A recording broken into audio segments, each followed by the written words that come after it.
There's no meat being eaten. So why do they just accept certain parts of this book, but other parts of the book they just tossed aside? See, this is the kind of thinking I can never deal with, because I either accept the entire book, or I don't accept any of it. It's either all of it is true or none of it is true. Which one is it? When does the make-believe start, and when does the truth stop? Where is that dividing line, Levi? Beats me.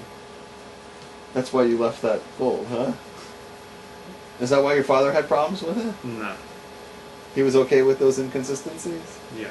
The pick and choose? Okay, let me tell you something, folks. It's going to get me in a lot of trouble, but I don't care. I see very little difference between Seventh-day Adventism and conservative and Judaism. Right. The observance of the Sabbath is pretty similar between non-Orthodox Jews who do affiliate with conservative or Reformed synagogues and Seventh-day Adventist observance of the Sabbath. Right, because but here's where it's going to come from. It's called picking and choosing. When the entire movement is going to pick and choose what it's going to keep, what it considers truthful, and what it says, no, God's just joking there, that doesn't apply anymore, that's when we've left reality land and we're now in Disneyland. We are now doing a fantasy version of the truth. You've taken the Torah, which is 100% true. All of it must be kept, right? All of it was meant to be kept. Well, whether you personally are able to keep it is your own personal thing. Mm-hmm. But it was all meant to be kept right now. Right? And when you say, no, it's not really meant to be kept anymore. Nobody does that. These parts. But this part we all do. When you take that attitude, it's now Disneyland. It's now a Disney animated, watered down form, some sort of variant, perverted offshoot from the truth of what it's supposed to be. Disney makes things very colorful and a lot of fun, brings in elves and cartoon characters, and you forget about the fact that we've now left reality.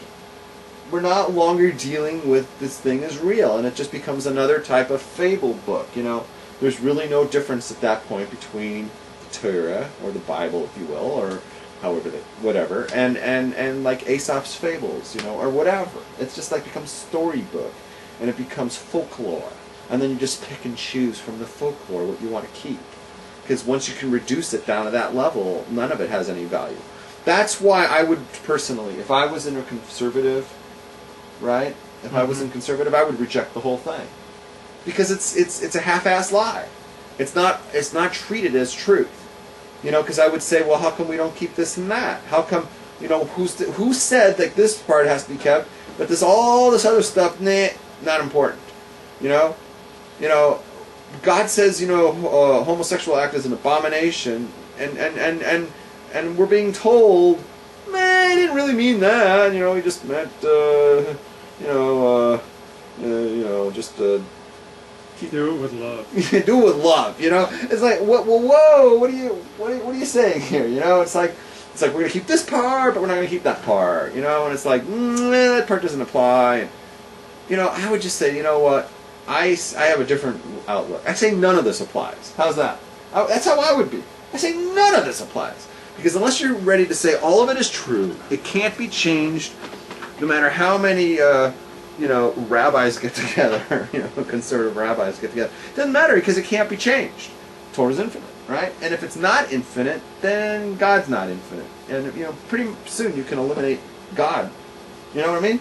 You just say, well, The force that makes for righteousness. Oh, is that what the Reformed call it at this point? That's what the Reconstructionists. The Reconstructionists. It's like you can just create your own religion. That's why I say you got to be very, very careful. Everything in it has to be 100%.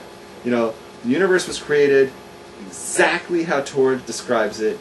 This universe is only 6,000 years old. Torah is exactly how it is presented. That's it. And if you can't follow parts of it, that's fine. I don't follow every part of it. I admit it. I'm not perfect. But don't try changing it or watering it down or misrepresenting it, mislabeling it, because you're just doing damage to Judaism. Please don't call your religion Judaism. Call whatever you want to call it, but don't call it Judaism. So at least Seventh-day Adventists doesn't call themselves Jewish. So I give them that over conservative. They don't say we're the Seventh-day Judaism or whatever, like the Adventist Judaism. So I actually have more respect for Seventh-day Adventism than I do for conservative Judaism. So I'm pretty much done. Okay, my friend. Hey, sports fans, so important that you... Let's see who's in the... Before we do this, let's see if there's any... No, to the right. Let me do it. Over here?